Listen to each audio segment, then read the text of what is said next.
네, 법인의 기관에서 이사 공부합니다. 이사가 시험 문제로 많이 나오죠. 법인은 이사를 두어야 한다. 그래서 꼭 둬야 되니까 필요기관이죠. 근데 이게 법인이 사단법인만을 말하는 건 아니죠. 재단법인도 마찬가지다. 근데 감사는 임의기관인 것과 구별을 해 두셔야 되겠다. 이런 얘기고. 근데 이사 선임행위가 위임과 유사한 계약이에요.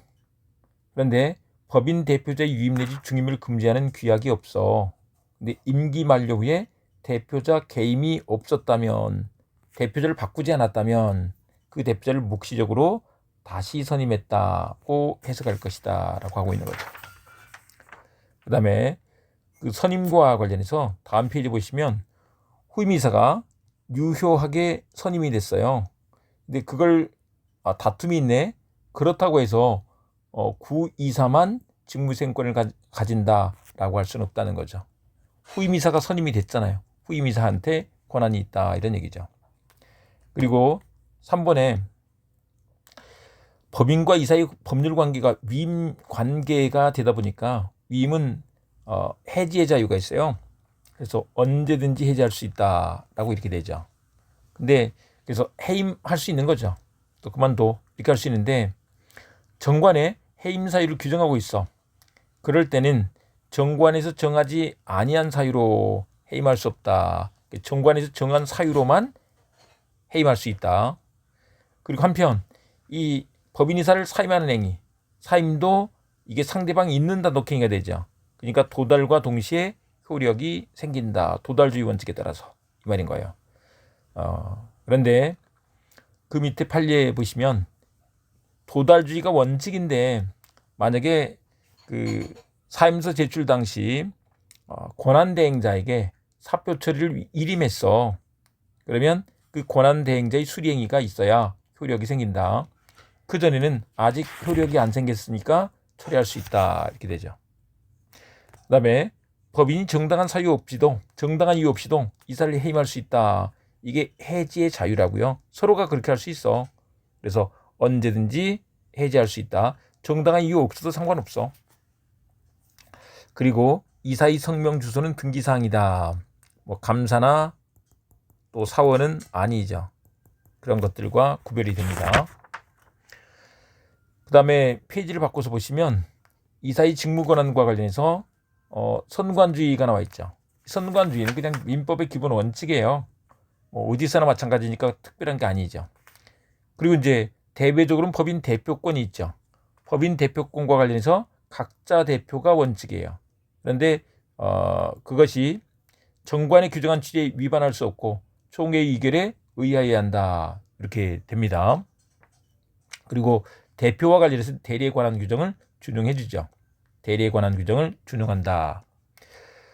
각자 대표가 원칙이에요. 각자 대표가 원칙이다. 대리에 관한 규정이 준용된다. 그런데 대표권 제한과 관련해서 정관에 의한 제한이 있는데 정관에 기재를 해야지 되죠. 기재하지 않으면 효력이 없어. 정관 기재는 효력 요건. 그런데 등기해야지 되죠.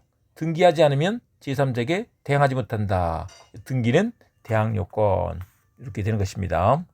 그런데 이 등기하지 아니하면 제3자에게 대항하지 못한다. 이렇게 했는데 이 제3자 앞에 선의란 말이 안 써져 있잖아요. 선의란 말이 안 써져 있어. 그래서 우리 판례는 선의, 악이 구별하지 않는 거죠. 그래서 선의냐 악이냐에 관계없이 제3자에게 대항할 수 없다. 이렇게 합니다. 그런데 이제 이거하고 비교해서 비법인 사단 같은 경우 대표권 제한이 있단 말이에요. 대표자가 총회 결의를 거쳐서 하도록 이렇게 규정하고 있는데 그걸 거치지 않았어. 그랬을 때 어떻게 처리하겠느냐? 요거죠. 그런데 이런 경우에는 이 60조가 여기에 적용이 될 수가 없으니까 60조 규정을 준용할 수 없으니까 권한을 넘은 표현대리 법률로 간다 이 말인 것입니다. 권한을 넘은 표현대리 법률로 가서 이게 기본대리권이 있는데 권한을 넘어서 행위를 한 거죠. 총회 결의를 거치지 않고 했다. 그러면 권한을 넘어서 한 거예요. 그때 정당한 이유, 그게 정당한 이유가 상선무죠. 상대방이 선의 무과실이면 권한을 넘은 표현대리가 된다. 근데 상대방이 알았거나 알 수 있었을 경우가 아니라면 유효하다. 이 말은 바꾸면 상선무면 유효야 요 얘기 이거죠. 그래서 이렇게 봐주시면 되겠고, 그다음에 사원총회 의결에 의해서도 제한할 수 있고, 이익이 상반됐을 때 그때 대표권이 없고 그때는 특별 대리인을 선임해서 하게 되는 거죠. 예, 특별 대리인을 선임해서 한다. 그다음에 이제 복인권의 제한과 관련해서 이 특정 수권을 할 수가 있죠. 특정한 행위만 대리할 수 있다. 포괄적 위임은 안 된다. 포괄 수권은 안 된다. 이 얘기죠. 그다음에 대표권 남용이 있어도 일단 유효해요. 대리권 남용이랑 똑같이 풀면 되죠. 다만 상할수일 때는 무효가 된다. 이렇게 풀어가면 되겠습니다. 그 다음에 이제 대내적 권한으로서 사무집행이 있는데 여럿일 때 이사의 과반수로서 결정한다는 것이고, 그 다음에 이제 그 외에 이사회에 있는데 민법상은 임의기관이죠. 그 다음에 임시이사와 관련해서 이거 좀 봐주셔야 되는데, 이사가 없거나 결혼이 있을 때 그리고 손해가 생길 염려가 있을 때 이때 법원이 이 검의 청구에 의해서 임시이사를 선임해야 한다. 네, 요것입니다. 그 조문 내용 꼭 잘 알아두셔야 되겠고, 특별대리인과 관련해서 법인과 이사의 이익이 상반하는 사항, 이게 124조 자기계약 쌍방대리 금지에 대한 특칙이죠. 이랬을 때 그 이사는 대표권이 없어. 그때는 이제 전조의 규정에 의해서 특별대리인을 선임하면 되죠. 전조의 규정이 이 검의 청구에 의해서 법원이 선임을 하게 된다. 그런 얘기입니다. 그 다음에 이제 직무대행자가 있는데, 직무대행자는 이사 선임이 하자가 있다고 해서 다툼이 생겼어요. 그래서 직무집행정지 가처분을 하면서 가처분 명령으로 직무대행자를 선임을 하는 거죠. 그랬을 때 그 권한은 어떻게 되느냐? 가처분 명령에 정함이 있으면 그대로 가는데, 그런 정함이 없을 때는 통상사무만 할 수 있는 것이다. 특별사무는 못하죠. 근데 이제 특별사무도 법원의 허가를 받으면 할 수 있는 거예요. 근데 그걸 위반해서 행위를 했네.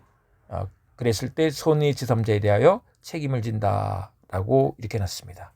네, 이사 중심으로 해서 쭉 정리를 해봤습니다. 네.